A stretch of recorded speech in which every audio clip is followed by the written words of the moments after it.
परां प्रेयसी तद्वक्षस्थलनित्यवासरसिकां तत्क्षान्तिसंवर्तिनी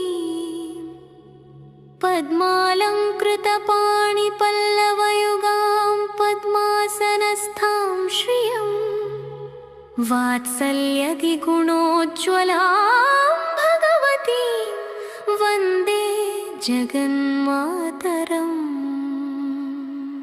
श्रीमन्कृपाजलनिधे कृतसर्वलोका सर्वल्यशक्तनतवत्सल सर्वशेषिन् स्वामिन् सुशीलसुलभाश्रितपारिजाता श्रीवेङ्कटेशचरणौ